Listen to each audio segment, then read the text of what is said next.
For today's video mga tol, wala lang naman, gusto ko lang naman i-share sa inyo tong laban na to mga tol. Dahil dito ngayon yung makikita mga tol, halos umabot ng 37 minutes ang naging laban namin dito. Grabe, napakahirap talaga. Pero nung una, akala ko'y madali lang ang laban kasi parang wala namang mga binatbat yung mga nakakatapat ko sa lane. Dito nga'y dalawa pa nga to lagi Ang pinagtataka ko nga dito mga tol, ayaw maghiwalay itong dalawa, itong Amon at saka itong Argos. Lagi nila akong pinagtutulungan dito mga tol. Pero dahil nga malakas ako, hindi umuobra sa akin yung ginagawa nila. Talaga namang susunugin ko talaga mga betlog ng mga yan. Isip-isip ko nga dito mga tol, baka bata lang ka ako yung core nila. Amon, kasi kita mo naman, imbis na mag-jungle siya, dito, bising-bising samahan tong Argos nila. Baka mag-jowa yan. Sana all, may jowa. Hala, tinipihan ka, ano? Payag ka doon? Payag ka? Dito sa early game nga mga tol, makikita nyo, lamang na lamang talaga ako sa kanilang dalawa. Ang buong akala ko nga rito kayang-kaya naming tapusin agad ang laban. Pero maling akala pala yon mga tol. Yung mga nakasama ko nga rito, ayaw naman mag-post. Putik na yan, gusto kill lang lagi. Pagpabagsak ng tore, ayaw. Ano yan? Tayo mananalo sa puro patayan lang. Ito'y habang busy akong mag-clear nito mga minions mga tol. Bigla ko na lang namataan. Meron palang nakamasid sa akin. Taong insibibol. Grabe ba? Nakakailang ka kaibigan? Ayan, matulog ka muna. Ito ay muli nyo namang makikita na ang X-board na siyang bida kasalukuyang kinukuyog ng dalawa. Dito nga yating makikita na mukhang kayang-kaya niya naman pabagsakin ang dalawa sa kanyang mga kalaban. Bilang resulta, ayun, sabay na bumagsak yung dalawa. Grabe naman talaga. Hindi pa ako tapos dyan kaibigan dahil babalikan ko pa yan para gawin ang ritual. Ritual? Lumapit at tipihan ang kalaban. Papayag ka doon, tipihan ka na naman boy. Grabe ba? Ang lakas ko talaga.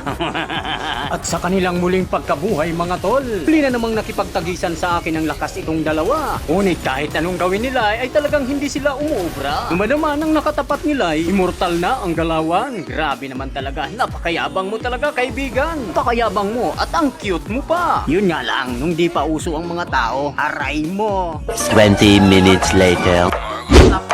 Ito nyo makikita mga tol matapos ang 20 minutes nandito na sila sa loob ng base namin mga tol. Paano nangyari to? Ayan kasi, ang problema kasi dito mga tol, yung mga kasama ko ayaw mag-push. Ang nangyari, ito, hirap na naman tuloy kaming dumipensa rito. Yung Argos nila ay grabe ang sakit na. Hanggang legendary na rin mga tol. Tapos nakuha pa nila yung Lord dito. Grabe, ang bigat talaga. Noorin nyo na lang mga tol kung paano tayo babawi rito. Dito nga sa puntong to, ay inaatake na ng Lord mismong base namin. Grabe naman talaga. At dito sa 24 minutes mga tol, walang nakakapag Lord dito sa amin. Kasi nga, medyo makukunat na rin yung mga minions dito mga tol. Talagang parihong masasakit na yung kalaban. Tamang lang tayo nung una mga tol kasi medyo yung gap nila. Pati ang level ko ay napakataas na pero ngayong pantay na mga tol. Tanyo naman, saglit lang ako binura ng Argos. Panoorin nyo na lang hanggang dulo ang video mga tol. Hanggang dito na lang muna itong voice over ko. Maraming salamat!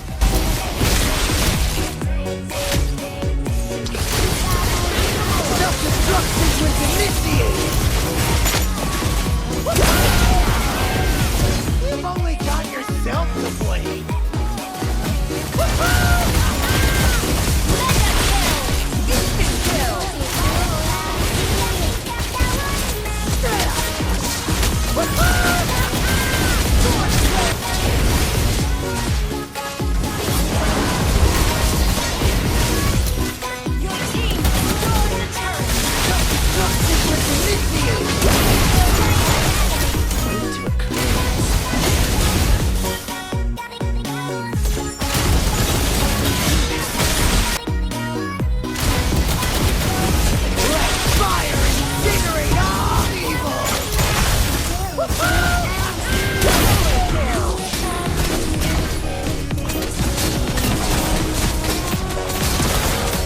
I still got business with Erudicia.